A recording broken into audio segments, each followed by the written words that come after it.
Rudy, thanks for introducing your team members. It's such a great thing to have so many people here on your behalf. What we want to do next is we're going to have everyone share a strength about Rudy. Bob, why don't we start with you? Sure. Rudy's been doing really well at following rules in the last couple of years. How about you, Betty? Yeah, I would say his greatest strength is how smart he is. He's a kid who, once he puts his mind to something, he can pick up just about anything. He's got a lot of potential. Not that his grades in school would tell you that, but he's got it. Okay, thank you. How about you, Harriet?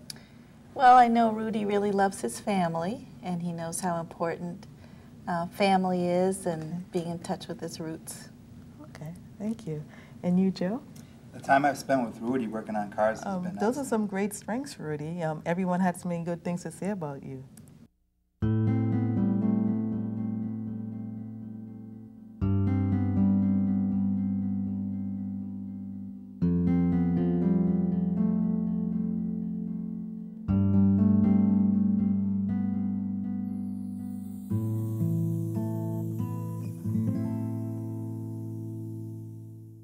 What we're going to do now is we're going to talk a little bit more about the permanency teaming. I know I've talked to you each individually about it, that it's a process where we're going to just try and pull the important members of Rudy's team together, the people that he has identified as connections that he wants to have.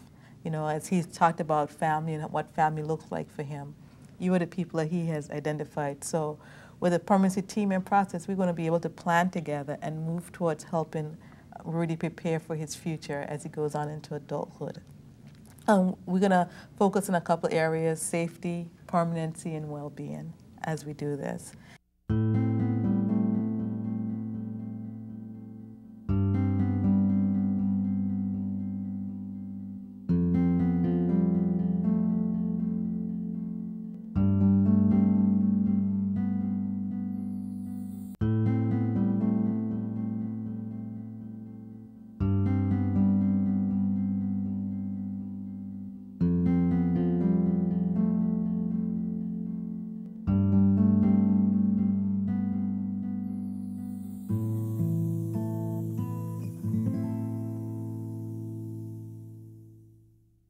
Rudy and I have worked together on an agenda, and he has identified some areas that he thought was important for us to work on today.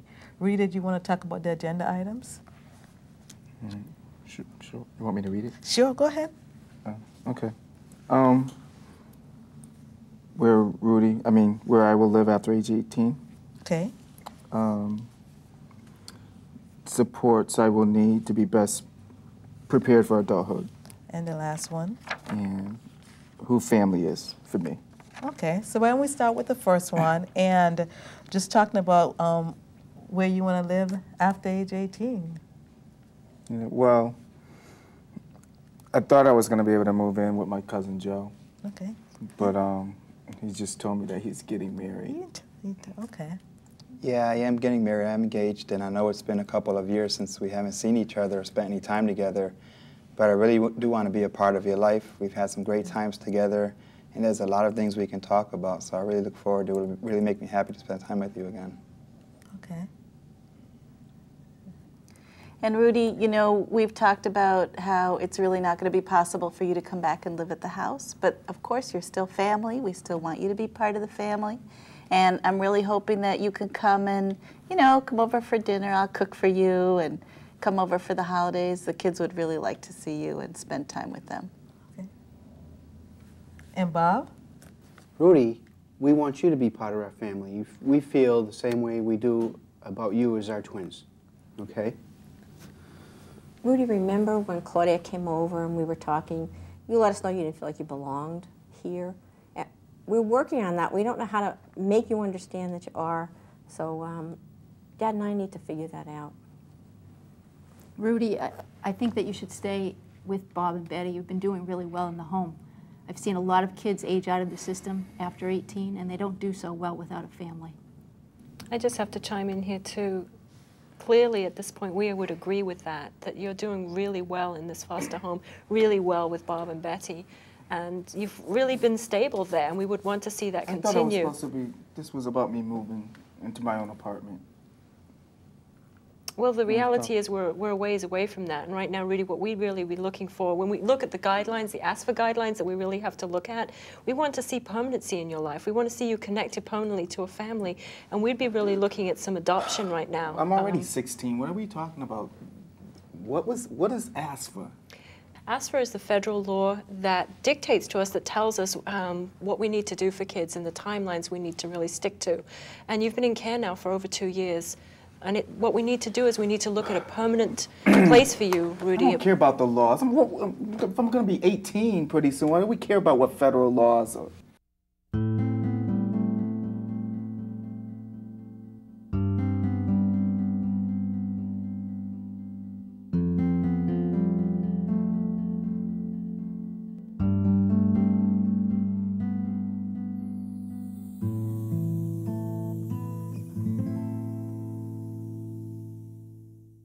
Rudy, you know, you can be adopted and still move into an apartment. Kids do that all the time.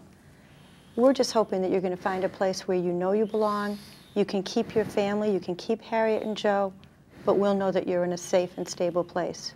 That's crazy. I thought we were talking about me getting into an apartment and not about Rudy, that. we are, Rudy. I see this is upsetting you. It's going to be all right. Let's remember the good work you've done at the program. You're doing a good job. All these people care about you. And this is just the beginning of the process. All right? Are you okay? Yeah. Do we need to take a break? Because we could take a break if you need one. No, I'll do my breathers. Okay. You're always talking about college. I don't want to go to college. Well, Rudy, hold on. You can go to vocational school, okay? That's something you can learn about mechanics, and it's something you desire, something that you're good at. And by the way, Betty and I have saved up $500 to buy you a fixer-upper car. What do you say about that? Well, I'll tell you what I can do here. I actually need some help in my shop right now. So, Rudy, if you want to come by after school, make some money, we get to spend some time together, I'm willing to offer that to you. Oh, okay. Bob and Betty, what do you think about that? Really, Joe, a nice suggestion, but I'm just concerned. You got to do school and work at the same time. You have to be able to handle both of those things. I have the time. I don't have any homework after school.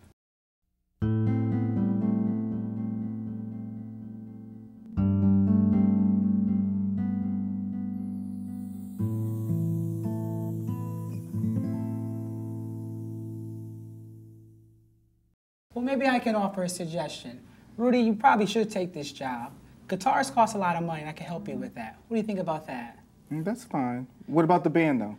Well, I know someone who's a professional musician. It's going to take a lot of hard work. So maybe I can offer Rudy to meet him and get to know what it really takes to be a musician. Okay. What do you think? Yeah, you got to get her there because she doesn't think I can make it as a rock star. Well, I think lots of kids want to be rock stars, but maybe one step is to meet this fella. At least you're going to know what it really takes to be a rock star. You can spend the day with him and see what you like. Hey, Rudy, I'm so happy to hear about this job. You've been wanting that for a long time. It's really great. You know one of the things we need to do? I think we need to get to the bank and open a checking account and a savings account for you. This way, we'll be able to keep track of your money. You'll know what's coming in, what's going out. That's what regular people do with their paychecks. And the other thing, you like to eat? I think you could use some cooking lessons, kiddo. Si te gusta comer arroz con gandules, Rudy, tienes que aprender. Ay, Rudy, you're losing your Spanish. He's talking about your favorite, rice and beans. I got to cook some for you. You know what, though? Actually, I'm going to teach you how to cook it so you know how to do it for yourself. And also, I think we need to help him with the Spanish because I think you're losing it and you need to practice more. So we can help you with that.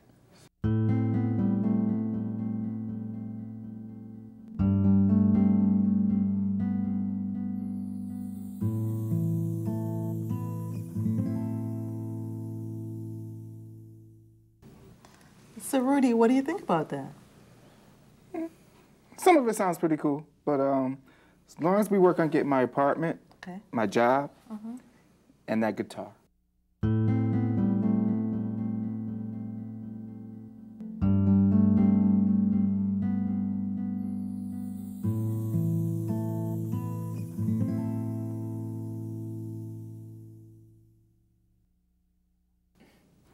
Well, we've done a lot so far. You know, we've looked at where Rudy's going to live after he turns 18. I know we have a lot of conversation, a lot more discussion with that. And also what it's going to take for him to be prepared as he goes on into adulthood. Why don't we go on into our next section about what family is going to look like for Rudy? Well, we've been thinking about this, Betty and I. We think we feel the same way about Rudy as we do about our twins. We have a lifelong connection to him, and we've actually been thinking a little bit about adoption. We've been talking about that. When you say what family would look like, we thought we'd look like the family for you. Okay. We really care about you, Rudy, and want you to be part of our family. You know, wait, Forever. I'm sorry, I have to say something, because, you know, Claudia, we talked about this at our other meeting about adoption, and we didn't really, not sure I really understand, but, you know, if they adopt him, then we're going to get cut out. And we just finished talking about how we're going to keep connected to him. Okay. And we love Rudy, and Rudy's been a part of our family. He's always going to be a part of our family no matter what. You know, I hear that you definitely want to make sure that Rudy stays connected to your family, to your culture and the traditions that you have. And I also hear that, I mean, as we've talked about, that Rudy needs a place, a way to know he belongs to your family, and you want to be able to do that. Well, I mean, these are just beginning conversations, and we just really want to make sure that we have those conversations. What do you think, Rudy? Yeah, I don't know what the big deal is. I want everybody around.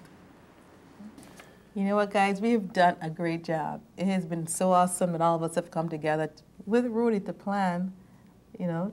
And you've done all the work. You put the agenda together and everything. It's been, again, what Rudy wants, and this is his team.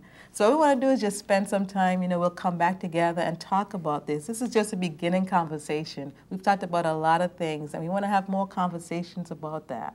So before we go to there, we want to make sure we schedule a time. But Rudy, is there anything else that you wanted to add? No, that's enough. Okay. So I want to say thanks again. Why don't we go ahead and schedule a time for the next time we'll be together?